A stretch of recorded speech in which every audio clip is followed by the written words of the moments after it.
are the heartbeat of the Black Man Lab. Just know that. So just keep coming, man, and we just encourage each and every one of y'all.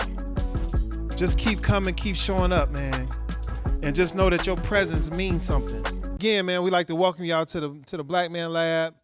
We're here each and every week, dedicated, man. So our panel tonight, we invited up some of the scholars within our community. My name's Fred Parham, been around the lab since its inception.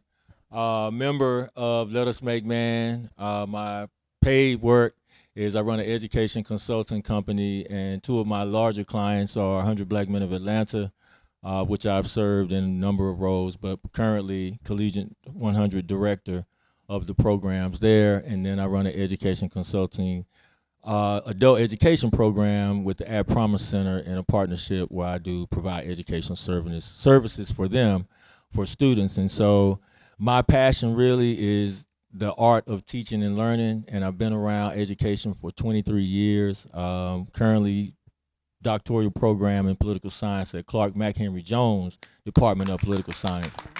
And I remember Dr. Rice starting out a long time ago, man, and family and all that came, but never too old, and I take that to heart, and so I'm just happy to be on the panel tonight. My name is Dr. Dwayne Wright, PhD. I got my PhD at the University of Georgia in education history of Black people. At UGA, white UGA, I had a all-Black dissertation committee. So I was strategic in putting that together. I was an educator for a long time. I taught math outside of D.C., Suitland High School, PG County, also in Allentown, Pennsylvania, and then I started my doctoral program down in Miami, and then I transferred to UGA. So I taught at the university for about 15 years, Cleveland State, downtown Cleveland, Ohio, Shepherd University in West Virginia, and Messiah College in Pennsylvania. My wife and I moved back to Georgia. We live in Douglasville. In 2018, I do education consulting work, anti-race work, as well as mental health. And I went back and got a master's in counseling. So I do counseling full time. Also teach cycling, yoga, and aquafit at LA Fitnesses in Douglasville and East Point. My name is Quince Wright. I am a middle school student. I'm in 6th grade. He's my dad, so I guess that's a pretty cool thing. And yeah, I've been a member of the lab for like, I want to say, 4 years. So. My name is Joseph Merchant. I'm a sophomore sociology major from the south side of Chicago at Morehouse College. Hey. I also founded the Chicago Club at Morehouse. It's back. It was gone for like 20 years. Why did you choose the scholarship route? Because I know we talk about how you can be good with your mind, you can be good with your hands. What about the academic and the scholarship route was appealing to you? I chose going down an academic route because I grew up around it. My mom's a doctor. My father's an attorney. It's just something I grew up around. The reason I went down the academic route is because I, unlike most kids, I actually enjoyed school in like pre-K, kindergarten, like early years. So like I'm less prone to not loving school. And yeah, I guess like just like him, my dad is like he had a PhD in education, and my mom is a principal, so I guess that is another factor too. When I was in high school, actually I went to vocational school for 2 years, so I had that trade aspect in my background. Because my mother, she said that I had to know how to use my hands, so it also gave me the confidence to do anything. So after high school, I did go on to college, and I wanted to be an engineer at first, but then I found out that I enjoyed teaching others, so I became a math teacher. So I taught middle school and high school, but I thought it was very important that we And I always ask questions. My family used to call me why Wayne, because I would always ask questions. I was very inquisitive. I think that sort of led me on that path, not just to use my hands, but use my mind. And I knew that knowledge is power, so that's what I wanted to do. I sit in the seat today of a scholar as well. I actually went to the Interdenominational Theological Center, and I got a master's in divinity. And I studied religions, and I had to study all religions. And I chose that route because I'm fortunate enough to have been able to travel to all of the continents, and I've been to a lot of countries. And everywhere I go, it seemed like black people on the bottom. So I'm like, it's got to be some science to this. It's got to be. And my discovery was around religion. And some of y'all ain't going to be ready for this, but it was Christianity the way it was sold to us. I'm going to say that again. The way it was sold and marketed to us. I was like, this is a common theme, and I'll share this real quick. I went to seminary right after I came back from Ghana. Now, everybody in Ghana looked just like me, my color. I'm telling you, it's a zillion people if you haven't been. And on Sunday, it's a highly, I want to say spiritual place, but religious place as well. You know, it's a lot of church, right? A lot of church. Well,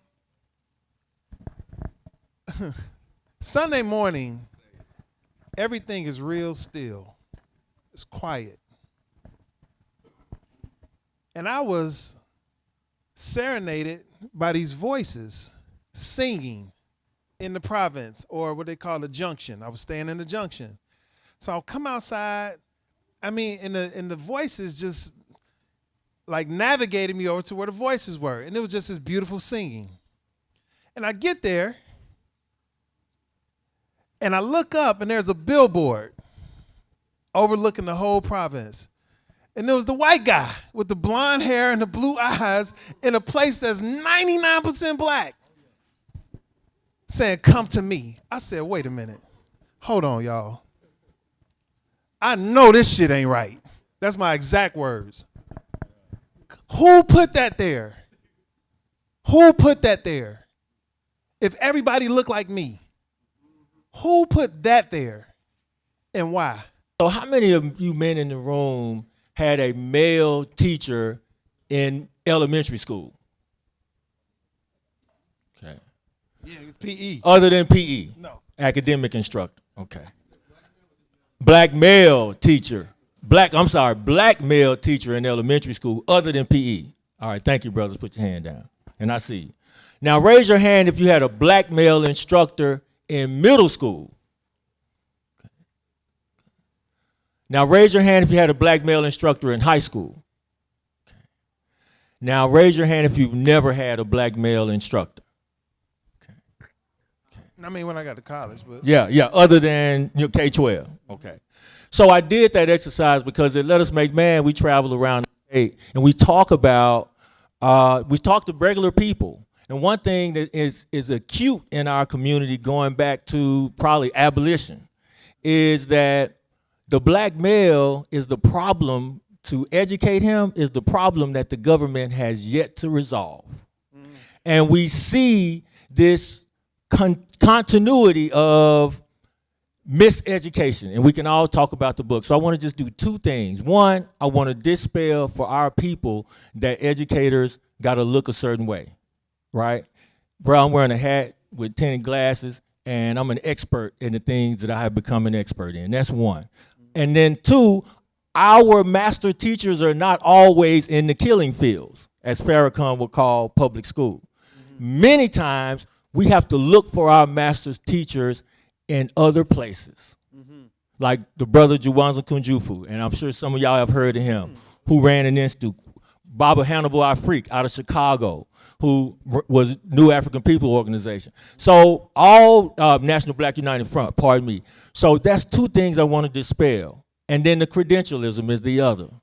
Because for our people to be experts, black men, black women in particular, the knowledge, black scholarship that we produce won't be in the institutions that they pay for. So we have to look for black scholarship in spaces that we control. And there are wonderful online programs that I'm going to talk about tonight as we get into the purpose of black scholarship. It is not an exercise in gaining knowledge. It is an exercise in liberation education that has a definite outcome. Does that make sense? What Malcolm would call controlling the politics and economics in our community. That's the inextricable tie to the purpose of black scholarship. And black scholars then have to be committed to that purpose. Does that make sense? I hear about scholarship outside of, like I didn't know the definition. Typically you hear of somebody getting a scholarship, right? But you don't even know what scholarship itself means. Like, oh, man, he got a scholarship or he got a full scholarship. But it was only centered around sports. Every now and again, you might hear somebody get an academic scholarship, but understanding what the term scholarship means, that was something I became aware of well into my adulthood. Producing knowledge. Producing knowledge. You know, when I was working on my PhD, they said you had to be an expert in something. Yes, sir. Right. So you have to find your niche. And my niche at that time, I studied student activism and agency in the 60s. Looking at student activism at the high school level, even though there was a lot of things going on in colleges and universities, but it was high school students who were leading marches. Right. So in my hometown, and I got this shirt on that's part of my dissertation study, Black Pride Day 1968 was when students at York High in Pennsylvania walked out of school the day after Dr. King was assassinated, then demanded that the school hire black teachers, include black history in the curriculum. So they walked out of school, they got kids out of the junior high school, then they came back into school and took over the auditorium, then they presented their demands to the school district. So I had to interview people about their experiences back then, so it was a qualitative study.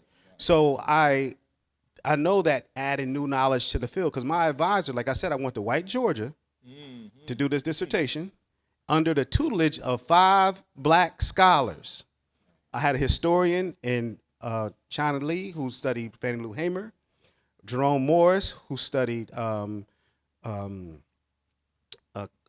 critical race theory, Aldridge, who was an intellectual historian of Du Bois, Cynthia Hewitt, who took me to Ghana and Cuba.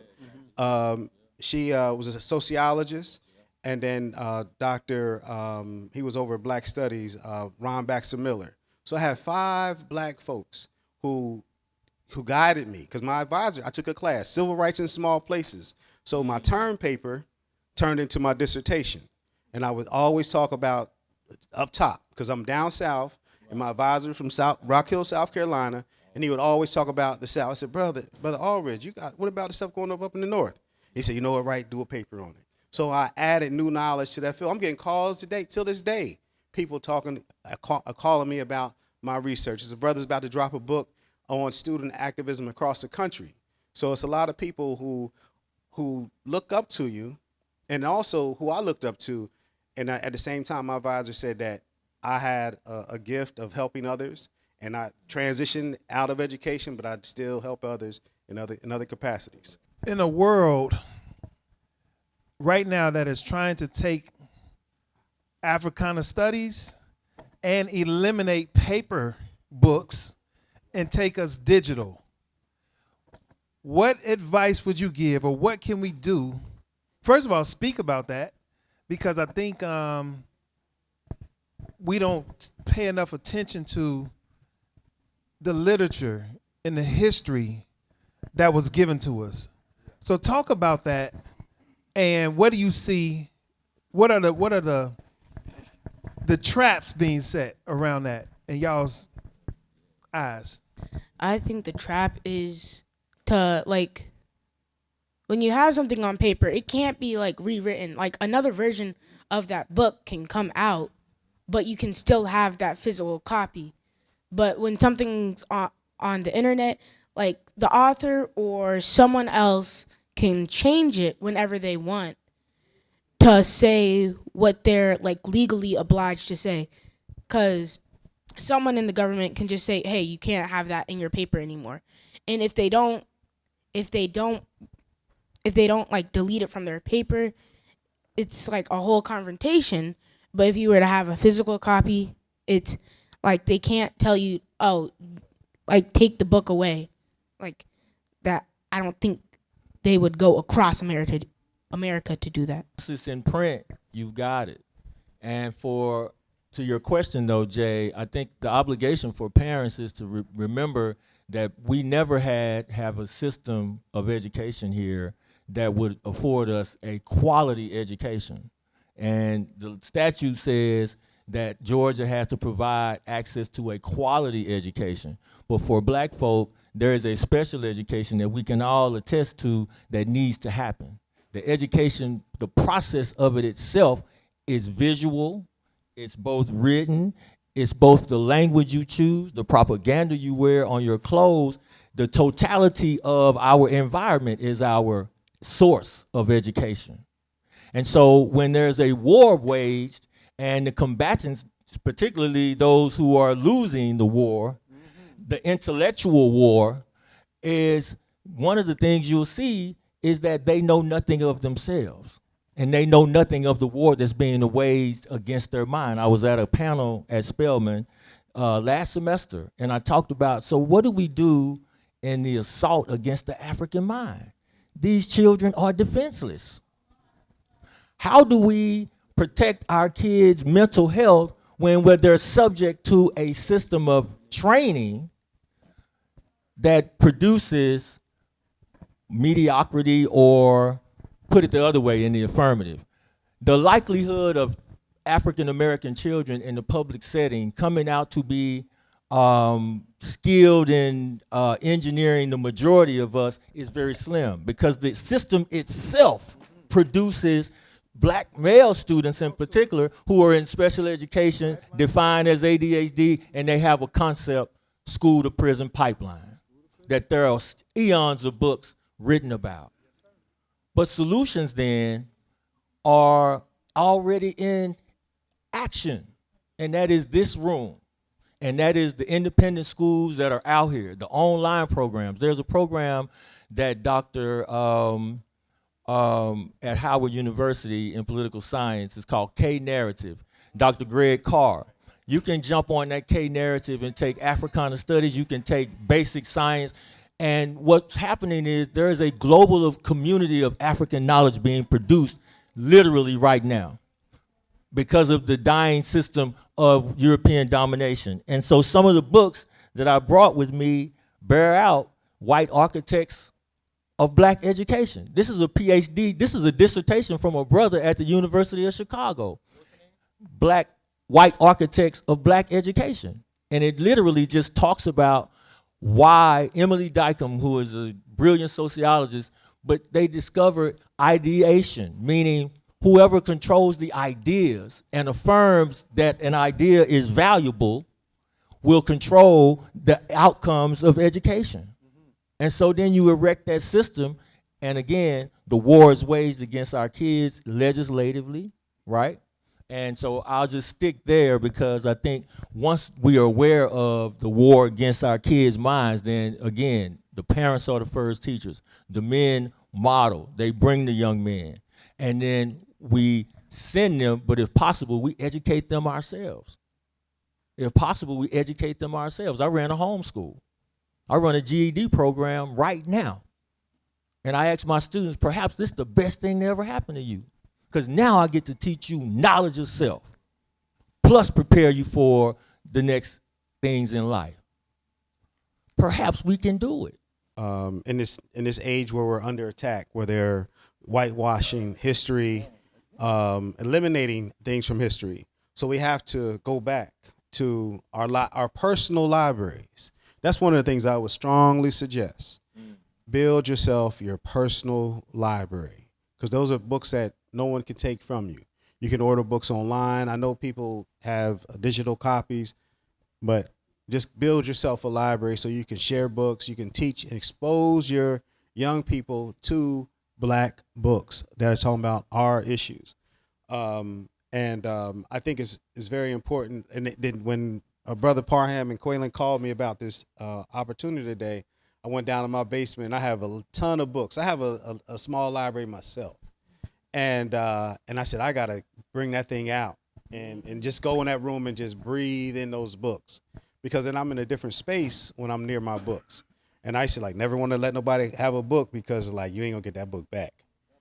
So, but I do share books and I gift books to my nieces and nephews. Before I had kids, I used to, for Christmas, I would give all my nieces and nephews a book and a T-shirt pressed like this with the author on it. And I wouldn't put their name on it. I would say, here's the book, and you do a research project on this book. But I want when you wear that shirt, you had to tell somebody who that is, so they would get to know themselves and also learn their history. So as a longtime educators, I think that was a way of imparting knowledge. They got enough PlayStation, toys, and all those things, but books is something they could never get enough of. So What are some of those books that you got right Oh, I have Nelson Perry's book, The Future is Up to Us, A Revolutionary Talking Politics with the American People, Kwame Tore's Black Power, and Charles Hamilton. This book, this is one of the books that drove me to come to the lab. Groundings with My Brothers. I don't often tell people that I have a PhD. I'm humble because I want folks to feel comfortable. Don't think I'm gonna critique you. I just want us to all, because my mother tell me, Dr. Wright, go take out the trash. So I still had to, put them on one leg at a time. So Grounding with My Brothers by Brother Walter Rodney is one of those books that he taught about brothers from all walks of life, economic status, working together to solve our problems. And then this last book, Brother Muhammad Ahmad, formerly Max Stanford, he was the chairperson of the RAM, Revolutionary Action Movement. He was my mentor when I went out to Cleveland. A student said, hey, Dr. Wright, you got a nice library, but you ain't seen Brother Muhammad. I said, I got to meet who this Brother Muhammad is. And I didn't realize he was talking about the Max Stanford. And he had a whole apartment, wall to wall, 8 foot tall, of books in crates. And I had to help him move back to Philly, all those books. Me and my nephews had to help him move back to Philly with all these books. So it's very important. And his book is We Will Return in the Whirlwind, Black Radical Organizations, 1960 to 1975. And when I moved to Cleveland, he took me under his wing and introduced me to a lot of the black radicals out there in Cleveland. So, I'm going to emphasize what the gentleman before me said about building your own library. Now, more than ever, people are actually banning books legally. We spoke about it in a black sociology class at Morehouse. And so many, I can't think of any off the top of the head, but so many black books are being banned. Yeah. I grew up in elementary through high school. I never had any black instructors. All the black instructors I had, I met through Morehouse. But growing up in a predominantly black neighborhood with all white instructors, it felt fake. I don't know how to really explain it.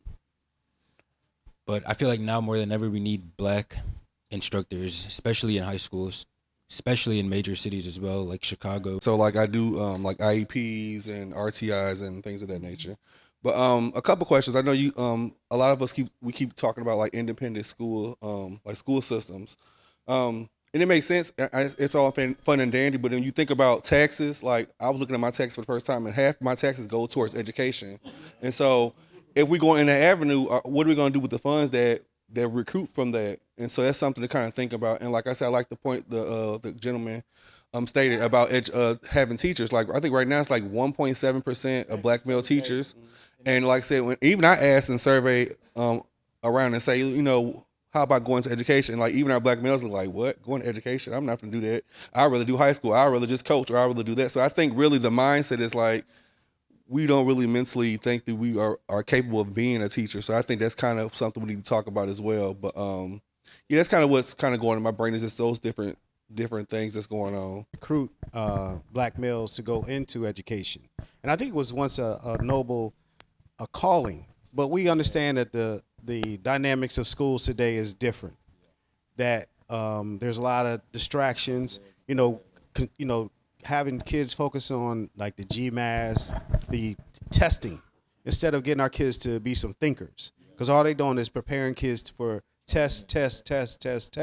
And all this testing is going to do is head them straight to prison, instead of getting them to think critically. So I think that's something that we have to stress and try to encourage our kids, consider education, but also the importance of that home education. During COVID, that was, I think, for me, the best time for me because I was teaching this guy Afro Cuban music, showing him all kinds of different things. We would go deep dives in a lot of stuff. But then, he wanted to go back to school, so we allowed him. And then with both my wife and I being educators, we always present him information and put him in spaces that he's going to be affirmed about who he is. And that's another big thing, trying to teach kids, who are you? Who are you? So what happens then, our children, and I say ours, even though white kids are in the system, our kids are the majority of kids in public school. So then our kids become the guinea pigs or the political just sway of who's in office, Republicans or Democrats. You understand? And so think about charter schools.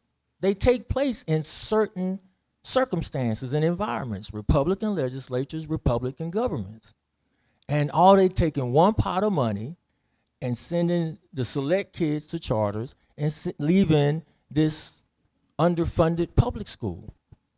And so now our kids are being a new Jim Crow. Y'all understand?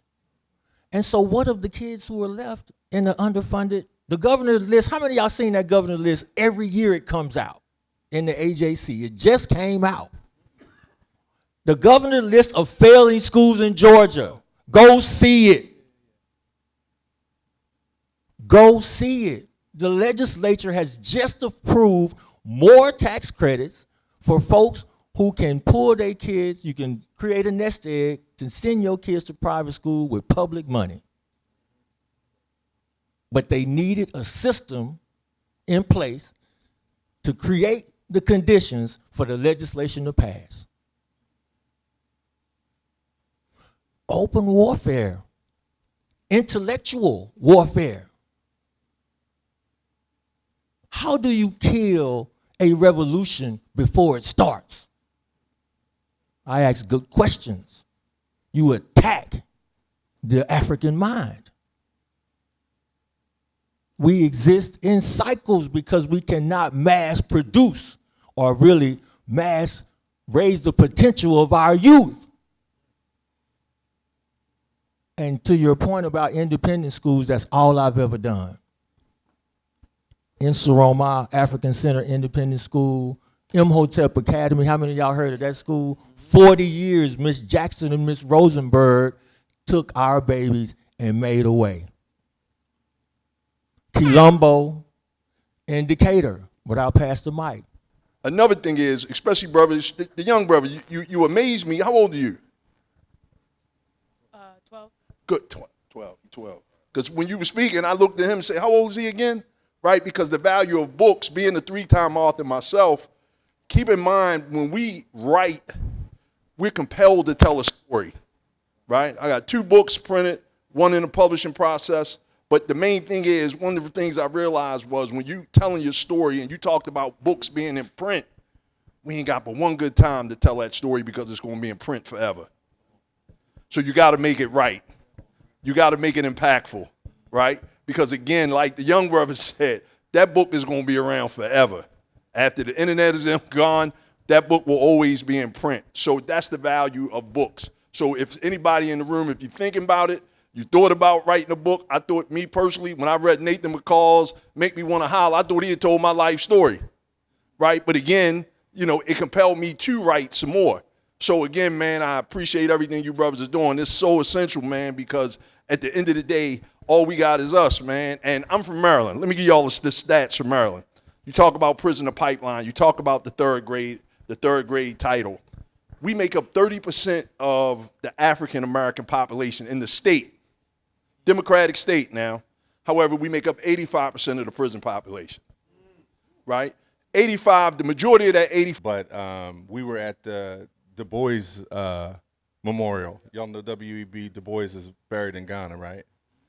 And the sister that has taken us around, maybe 18 or 19, is just running this history.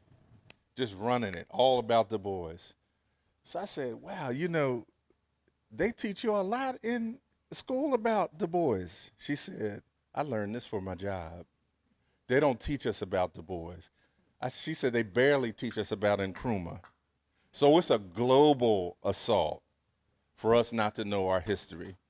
I wish one of y'all would speak to what seems to be an aversion to taking the time to educate ourselves, to read, to speak, to listen more than we speak when elders or we have people here that are really downloading some good information. If you could speak to that a little bit. Well, you inspire hope by imparting knowledge that's useful. See, the goal of knowledge is to problem solve and to create a reality that is desired. And it is done in a social context, which education is. And so in that, the problems that impede that desired reality, like diabetes, like high blood pressure, and these are plagues in our community because of diet, then the best and brightest that the community has with the institutions of education that it controls began to do research on those impediments. The problem with black folk, our problem is we don't control the institutions that could solve our problems. Like for the life of me, Morehouse is a research institution, Clark Atlanta too, Spelman College too, but I teach at Clark. But on the curriculum is not the repository of the knowledge that can free us. The students' efforts in terms of research are not applied to the problems that plague our community. So our best and brightest, we are literally suffering from a brain drain because we don't control the institutions that point them toward this common goal in a concrete way, this common vision for our collective future, what we call black liberation. What does that look like? What skills will they have? What knowledge will they possess? John Henry Clark says, you have to know your historical time of day. What's going on with black people anywhere in the world? And until the institutions we don't control them, then our best and brightest, their genius won't be applied to the problems that plague our community. And so we suffer that. And so a lot of our potential goes untapped. Did you name some either documentaries or some movies for people that don't really read that could actually start getting some knowledge? Back to Eyes on the Prize, for real. That's so much we have to learn about ourselves. I was just watching, and it's just not just about ourselves and our genius and the scholars. It's musicians. I know Questlove just dropped his film on Sly Stone, the Family Stone, Sly and the Family, or Sly Sylvester, and it's so many people that we have such great genius, and I think the title of the film is like trying to be something about the black genius, and the new Questlove film. So it's a lot of documentaries that are out there. I watched. I listen to a lot of books too. So it's audio books. It's because that's another way too people get their knowledge is through audio books. So documentaries, don't be afraid to look at those from a lot of artists, a lot of early filmmakers about black life, trying to do things right. Ida B. Wells has a nice film. Nina Simone, Zora Neale Hurston's film that's out. So it's a lot of films out there. I want to encourage folks who are training their young children, middle school down, man, expose your kids to Sankofa, the film by Haile Gerima. It's an older film, but remember, with education, Ma'at, Ma'afa, Sankofa, right? Ma'at, Ma'afa, Sankofa. Ma'at is the 42 admonitions that were taught in the mystery schools, that which a portion of Judaism was borrowed. And that's Ma'at. The principle in Ma'at is the family, order. And I'm talking about the extended African model. We have to begin to reorient our kids' minds into a new reality. Ma'afa is the great destruction, that which we call middle passage. And the 400 years we've suffered in that lack of knowledge. And then Sankofa to go back and fetch it. And in that curriculum, you can find movies. Sankofa Kasawi won in that movie. They need to watch Listerveld Middleton's work. Any of Listerveld Middleton's stuff on YouTube is worth watching because it's palatable even if you have a high school education or dropped out, if you want to know, and it's full of imagery. And our people respond to imagery in terms of teaching and learning. So then you can, Visions for Black Men, Naeem Akbar, you can pull that up on YouTube when you're casting vision of what a black man should look like, what knowledge he should possess, what skills he must possess, and then what he should be able to do. Those are the three questions that when you measure the outcome of an education, those answers should be when you confer a degree on somebody or a diploma, you should be able to answer those questions in the context of the collective. Because what you're essentially saying is that person has answered those three questions in their effort, matriculation through your program. But those are a couple of documentaries that you can pull up on YouTube. But I would be remiss if I didn't hold this book up by Baba Asa Hilliard Nana before, The Reawakening of the African Mind. This book comes complete with a recommended reading list, Bro Quaylen. You get this one and then you can go from here. The Reawakening of the African Mind. And Nana before founded the Crim Center at Georgia State University. And I had the privilege to study up under him at school. New bookstore is owned by a black woman named Nia. Nia been there 30 years. The bookstore is in Greenbrier Mall. Y'all with me? 44th Street Books, owned by a black man, right here on the college campuses, on CAU, Spelman, in the AU Center. Guy named Warren Lee, 44th Street Books. It's actually on Lee Street. DTR Books. You can go on your phone right now. It's a brother, he comes right here to the lab, young black man. DTR Books. Order a book. You want to go on a date? Take a sister to the bookstore. Come on. Nah. What? Black Dot Bookstore, where we'll be tomorrow. I hope y'all pull up to support this brother, man. Bookstore. Educating our people. And then there are a list of books. We'll put it on the official Black Man Lab page, a list of books. I'm a link in this chain. And it won't break here. I'm a link in this chain. And it won't break here. We are links in this chain. And it won't break here. I say, thank you, good brother.